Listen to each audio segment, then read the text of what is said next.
The Innovation Fund supports projects that are in the very, very early stages of research, and it ensures that new ideas are given the chance to get off the ground and make a real difference to patients as quickly as possible. And the Innovation Fund is able to fund projects like the one we're going to hear about tonight, thanks to all of our ambassadors for innovation. Ambassadors are committed individuals who give all trust foundations who donate a minimum of £2,500 per year and commit to giving to the Innovation Fund for 3 years. So we are just really extremely grateful to all our ambassadors and supporters for enabling us to fund projects like the one we're about to hear about. So just a huge thank you to everyone, and a special thank you to the Rosetrees Trust, I think Beneath is here tonight, for your support on this project too. And so I'm going to hand it over right to Enrico now, and there will be time for questions at the end, so please do ask any questions you want to. And that's it. Enrico, it's all over to you. Okay, thank you very much, Jane, for the introduction. I will just try to start sharing the screen to start. Let's see, can you see it? Yeah, that's great. So first of all, obviously, I would like to thank the National Brain Appeal Innovation Fund and the Rosetrees Trust to support this project. I really think it's a very important project for people with hereditary neurodegenerative diseases. So I would like to do an overview of the project, and I would need to do a step back a little bit, try to explain the complexity of the genetic diseases, and in particular, the one that can benefit from this project. So in the genetic disease, you have a defect in the genome. So the genome is like the instruction manual that contain all the information important for the correct functioning of the body. And there are like 20,000 of these instructions that are called genes. And the genes are written using 4 letters that is called the chemical code, the DNA, that are A, C, G, and T. So if you have a misspelling one of these letters, you have a fault instruction that can cause some health issues. So when we speak about neurogenetic diseases, what happens is that we have a defect in a gene important for the current functioning of the nervous system. And that can lead to a damage of the brain, of the nerves, of the spinal cord, of the muscle. And usually these conditions are severe and leads to progressive disability. So what happened in the last 10 years is that they developed a technology called next generation sequencing that is actually able to read the genome letter by letter and is able to look for misspelling that can cause health problems. So this has been like the first big revolution, or the second perhaps in genetic, because we thought actually that we could be able finally to diagnose all these rare conditions. But actually, when we apply this technology to a patient that is seen at Queen Square, or in general also other group around the world, we realized that actually we were able to diagnose just a proportion of people, like 30% of people, like the tip of the iceberg. So there is a big proportion of people that are not diagnosed using this technology. And this is because there is an intrinsic limitation of this technology that is not able to detect a large defect in the genome. So it's just able to read for misspelling. And there are 2 particular group of conditions that can benefit from this specific project that are not detected by NGS. One is called repeat expansion disorders. So mainly in the DNA, there are some specific region where there are some letters, like here, I don't know if you can see there is CAG, that are repeated multiple times. And in a normal individual are repeated like 10, 20 times. But if actually a specific person has an expansion of this repetition, like 100 or 1000 repetitions, then that can cause a problem, a health problem, that usually is a neurological issue. And another group of conditions that we're interested in is when you have a structural variance. So a structural variant is when you actually miss an entire portion of your DNA. So it's not a misspelling in one letter, but it's like if you miss an entire page of the genome book of instruction.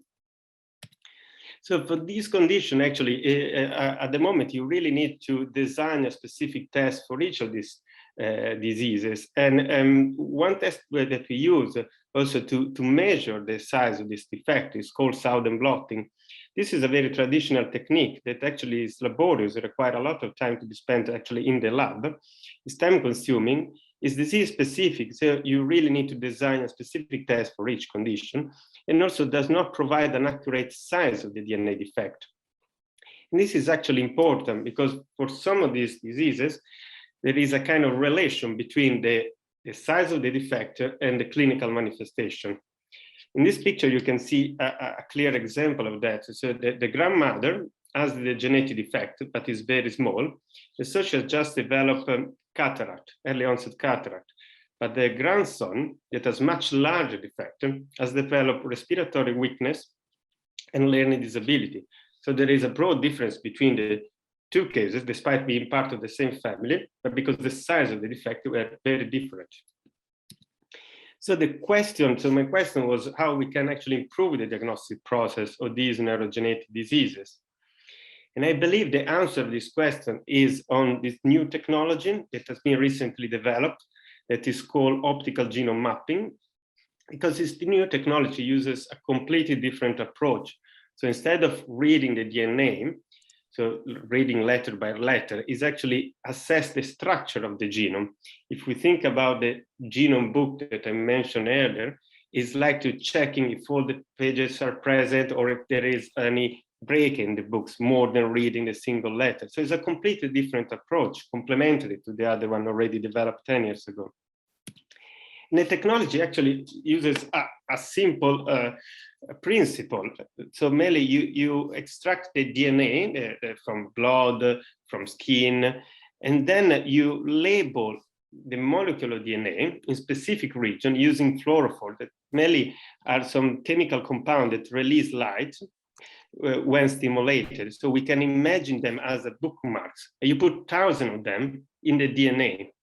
Then the molecule is run through the equipment, and this is a picture of the equipment, and you get this fantastic picture here. So I don't know if you can appreciate, but each of these lines is a molecule of DNA, so it's extremely high resolution. And the green dot here are the label that you put in the DNA. So you get thousands of pictures of DNA, and then you combine all of them, you do a bioinformatic processing, and then you're able to tell you if there are missing portion, additional portion of DNA, and where they are located. So the main aim of the study is indeed to assess the efficacy of this tool. I would like to understand if it's able to provide a diagnosis in a timely and precise manner, if it's able to size the DNA defect, and also to streamline and optimize the diagnostic process. So to test this hypothesis, we chose 3 of the most common neurogenetic diseases, and I just go through quickly to them. So the first one that we would like to check is actually includes 2 conditions. One is called amyotrophic lateral sclerosis, or motor neuron disease. The motor neuron are some nerves that start from the brain or from the spinal cord and goes and carries information to the muscle for making the muscle contract. And if you have a damage of this neuron, motor neuron, you develop a progressive muscle weakness and wasting that causes walking difficulties, breathing difficulties, and swallowing difficulties. It is a very dramatic condition because the average disease duration is around 3 years. And the other condition is frontotemporal dementia. Frontotemporal dementia is a very common, the second most common neurodegenerative dementia after Alzheimer, with earlier onset, so before age of 65. And there are more than 6,000 people with FTD in UK. So I combined these 2 conditions because the researchers several years ago, they actually found out that they are linked, because in 10% of cases, either frontotemporal dementia or motor neuron disease are caused by the same genetic defect, that is a repeat expansion. One of those genetic defects that I mentioned at the beginning. So if we consider this portion of the DNA, instead of having 20 or 30 of these bar, the repetition, they have hundreds or thousands. And is a autosomal dominant condition. That means that if a person carries the genetic defect, the risk of passing the same issue to their children is 50%. The second condition that we wanted to test is called FSHD, that stands for facioscapular humeral muscular dystrophy. It's actually the third most common muscular dystrophy, affecting at least 2,500 people in UK. So the name is a bit complex, but is mainly a descriptive name that describes the main manifestation, initial manifestation of these muscular dystrophies that consist in facial weakness, so they cannot close their eyes, shoulder weakness, so they cannot lift their arm, and weakness around the upper arm and wasting, as you can see here. But despite the name, actually the clinical manifestations are much broader, and there is also a childhood onset form where actually people can unfortunately develop this severe curvature of the spine. And actually, despite the name, 20% of people becomes wheelchair dependent by the age of 50 because they do develop legs weakness as well. In this case, the genetic defect is the kind of the opposite. Instead of having additional DNA, there is a missing portion of DNA. So usually people have like between 20 or 100 of this kind of big repetition. But in people with FSHD, you have that a big portion of the DNA. So as you can see here, there are many triangles, but here they're missing because it's missing a big portion of DNA. And this leads to a cascade of events that causes muscle degeneration. And also this condition is autosomal dominant. So as for before, if a person carries this defect, manifesting with muscular weakness, they can pass the same condition to the children, and the chance is 50%. The third condition that we wanted to assess is called, it has a very complex name as well, it's called CAMVAX, because also in this case, I mean, the neurologists tend to use name more for describe the clinical manifestation, but mainly is a complex neurodegenerative condition that affect all the key components of balance, that are the three components that are named in the name. So the cerebellum, that is a part on the back of your head, the sensitive neuron that are able to transmit sensory information from your feet to your brain, and the vestibular apparatus that is near the ear. So these are the three main centers that regulate the balance, and they're all affected. So despite the name, actually is not a very rare condition. The problem that is not a well-known condition because it's been recently identified at Queen Square like 2-3 years ago. So I believe actually in the next years we will see many cases. And the initial data that our research team had is that the estimated prevalence is around 1 on 600. So actually can be a very common condition. And at the moment there are 100 patients followed at Queen Square. And as I say, we need to consider that we just discovered it. So if we start screening more people, I believe we will identify more cases. And the genetic testing at the moment is done just at Queen Square, but just on a research basis, because it's very difficult to set up. And so obviously having a technology that allows us to screen more cases would be very useful. So the study, the design of the study actually mainly includes 2 phases. The first, we would like to validate the technology using samples that have already been tested, that are already sure that the diagnosis have already been reached of the 3 conditions mentioned before. And then in a second phase, we will start screening people that were just referred to our clinics to see if the technology is able to rule in, but also to rule out these conditions. So then we acquire all the data, and then we check if we are able to detect all cases. We want to see if we're able to really measure in an accurate way either the deletion or the expansion of the DNA, and also in a way assessment the cost and the reporting time, because we would like to introduce this technology in the NHS. So we need to see if on balance is worth it or not.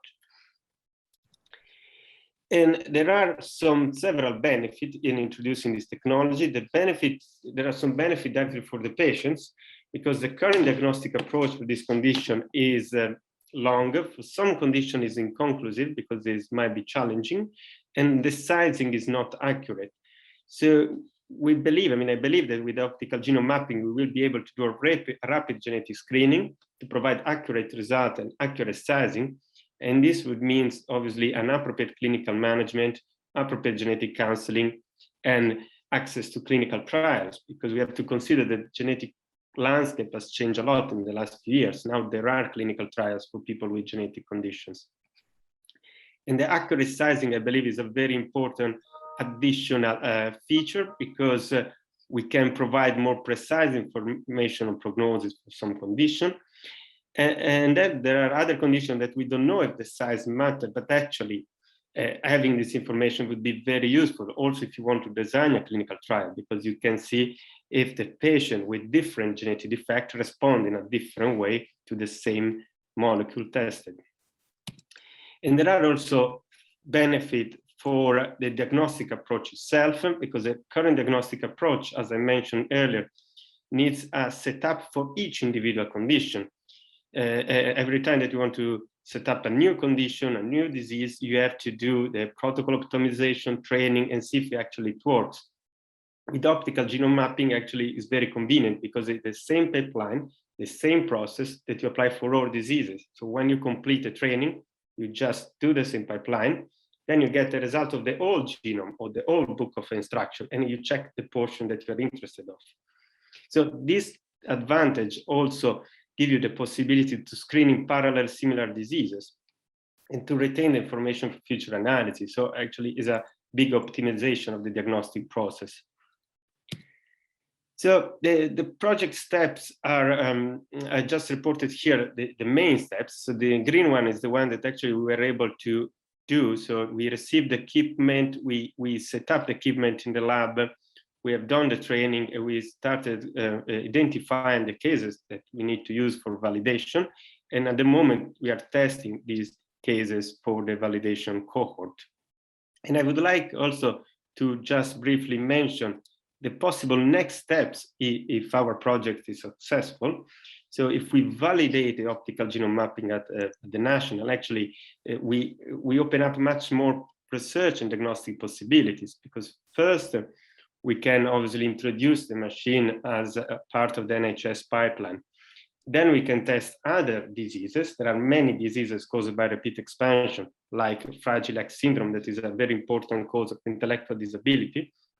We can study all people that are not received a diagnosis yet using the other technology, because we may find an answer. And actually, also on the research side, we would like to kind of create a facility for supporting UCL research in general, because this technology, I mean, other than for diagnostic reason, is also important for neurodegenerative research and cancer.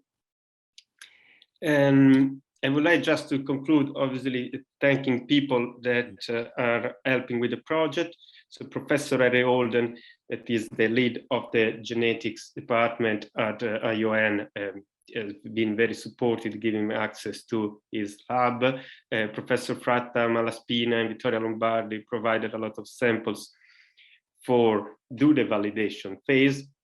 And then on the picture here, you see the people that have done the training. And Andrea Cortese is the person actually that discovered the genetic code of Canvas and is very obviously interested in developing this technology for diagnosing Canvas, and Stephanie, Natalia, and Joe, that they really are keen to learn the lab part of the bio-nanoprocessing. And obviously the Innovation Fund and the Rosetrees Trust for their support.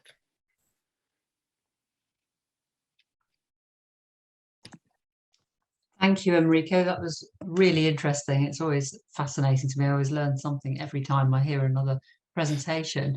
And I'd just like to echo your thanks as well to all of our supporters of the Innovation Fund and Rosetrees, because we wouldn't be able to support projects like yours without that support. I wonder if anyone has any questions. I'm sure they have. I've always got a couple, but I'm going to hold back and see who else has got some. I think Melody's got her hand up. Hi there. Can you hear me all right? Yes. Okay. Really interesting presentation. Thank you, Enrique.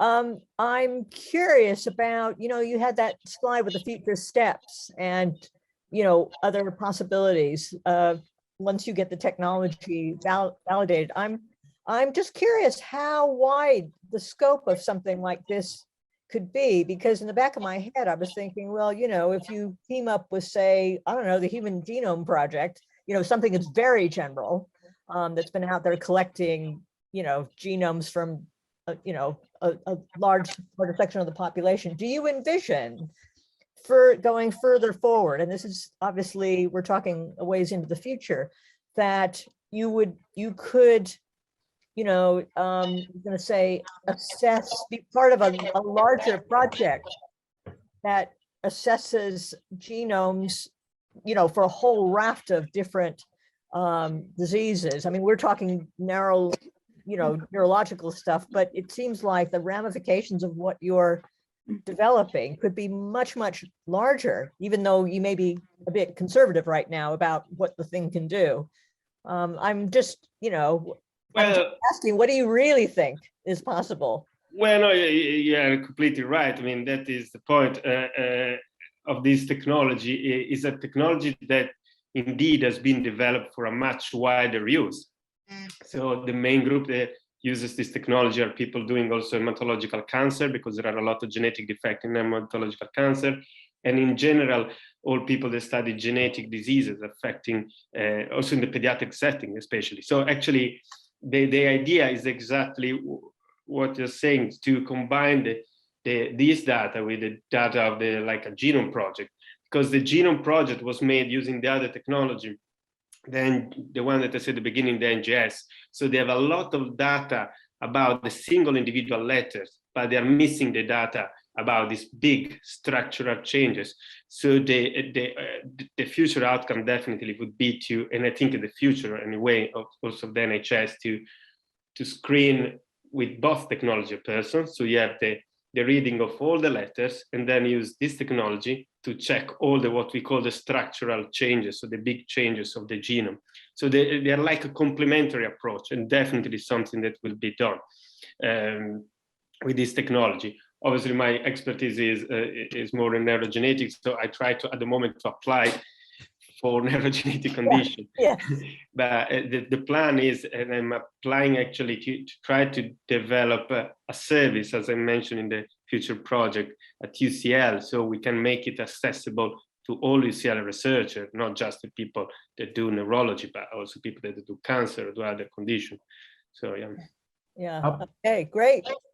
How old is the technology, Enrico?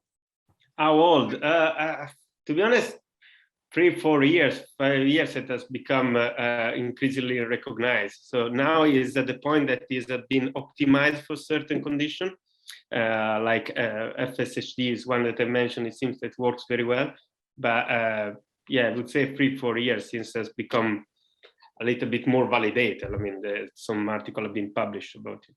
Yeah. Thank you. Vineet, I think you have a question.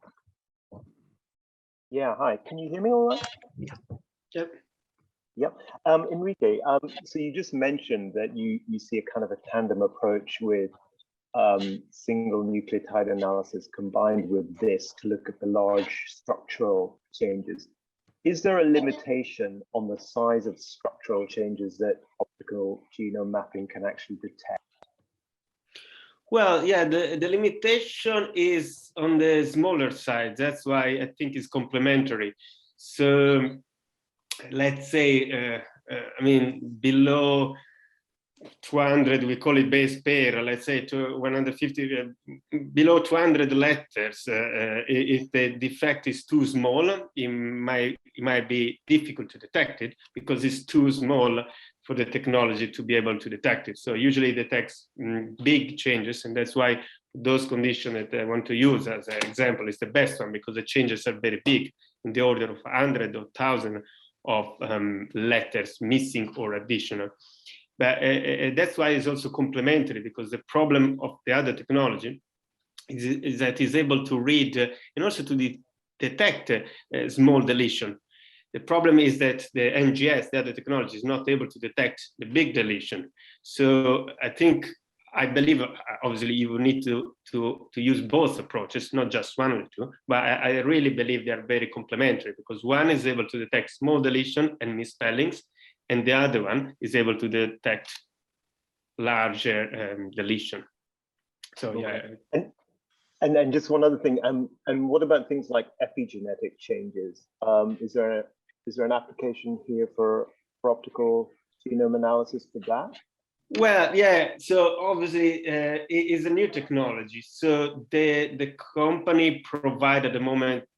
I mean, we have been trained with a standard protocol that is able to do the analysis that I showed, but there is the chance to do some epigenetic analysis. I would be interested on the research side. They say that we're happy to develop a protocol, but that obviously would require a much longer study. But yeah, there is the possibility, they say, to do this kind of, it's called methylation study. So it's possible where you're actually able to check for epigenetic changes. So it is possible, but it's something that would require research effort, a lot of research effort. We have to develop by our own, without the support. All right, thanks. Anyone else? Yeah, Lou? In your earlier slide, you tried to illustrate the deletion or repetition in a grandmother, mother, and son. And the suggestion was that because the genetic defect is hereditary, that the symptoms got worse through the generations. I thought you were suggesting. Yeah. But I mean, and I wondered why that should be. In other words, I have a grandson with a deletion, which was only discovered after he was born and was not hereditary. But I assume it's hereditary going forward if he had children.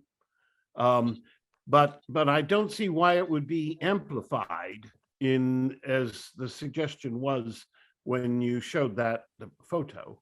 Yeah, sure. It's a specific mechanism for the repeat expansion, not the deletion. So unfortunately, in the repeat expansion, you have like in the normal population, let's say 20 of these portions that are repeated.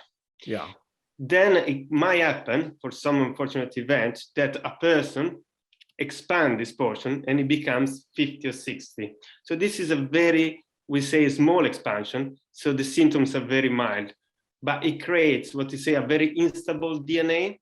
And so generation after generation, the number can increase. So deletion, I agree with you, but with repeat expansion, the number increase. So there is a grandmother that had 100 of these repeats. Her daughter, unfortunately, has 300.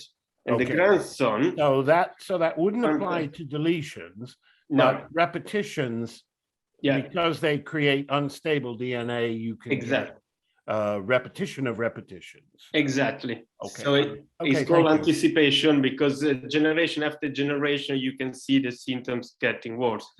Not for all repetition, but for some of them, you can see this kind of progressive deterioration. Yeah. Okay. Well, thank you. I understand. I had a couple of just very quick ones. One was you mentioned earlier on, maybe that you mentioned it and I missed it, that one of the key benefits is a much speedier diagnosis. What I didn't spot is how much speedier, how quick is this new technology for diagnosis? That's the outcome, isn't it? Well, no, the outcome is, the size also is very important. The speed is all a matter of, obviously, you have to think in a big scale. So if you do a Southern blot, in a couple of weeks, you get a result. With this technology, in a couple of days, you get a result. So obviously, if you think a single case, perhaps you don't see a big difference, but if you start screening hundreds of cases, the difference is massive. And it's also about the fact that Southern blot is very laborious, so it's not automated. So you need a person doing an intense job for several days. The experiment cannot work, they have to repeat it. And instead, this machine is all already set up by the company that developed the protocol. So more than the number of days itself, I think the optimization. So then if you do in a large scale, if you screen 200 people, you clearly see the difference between the one technology and the other. So I think the difference could be massive. And it's something that I would like, obviously, to check with this project. Is that true? I mean, I believe yes, but I would like to see really how much is the difference if we screen 120 people. Are we able to screen them in 1 month, 2 months, or actually it takes longer? So it's one of the outcome of this study. Yeah. Mm-hmm. And then my second part of that question was just in terms of how long this project. So you talked about where we are at the project at the moment. When would you expect to complete it and sort of be able to, come back to us and tell us how successful it's been or not? Well, let's see. Putting you on the spot. I'm not asking for a date. No. I think there are two sections of the project. So the first one, I believe to have data already this summer. So the validation phase, where we screen the first 60, 70, I guess in the next 2-3 months, we will get already the results. We completed the training 2 weeks ago. We started running the first 6 samples. So I guess we get 60 samples in a couple of months. I mean, if everything is okay, and then there is a second phases. It can take another couple of months. I believe in 2-3 months we already know if the technology at least works to confirm cases that they were already diagnosed, and in another 2-3 months we will see if we actually can provide a further benefit, also identifying people that didn't receive a diagnosis before, that were missed by the other technology. That we would like to prove that if someone that has a clinical manifestation in keeping with this condition resulted negative with the other test, is because it's negative or because was missed. That is the second part that I would like to develop, but that can take a little bit longer. But as I say, overall, I think in 6 months everything will be ready, at least as a data analysis. Yeah, that's great. Thank you. I'm aware of time because we do try and keep these fairly on time. I think we only had a few minutes, but if anyone else had any questions. I don't think so. So I think just a massive thank you again to Enrico for coming along tonight and for the interesting project you're running for us. And thanks very much to everyone for coming and attending these. We find them really useful. I hope you do. Please let us know if you have any feedback or any suggestions on other things you'd like us to cover in these sessions. And I'm sure Jane will be in touch with everyone as well to get your kind of individual feedback. Thank you, Enrico. That was very interesting. Thank you. Bye.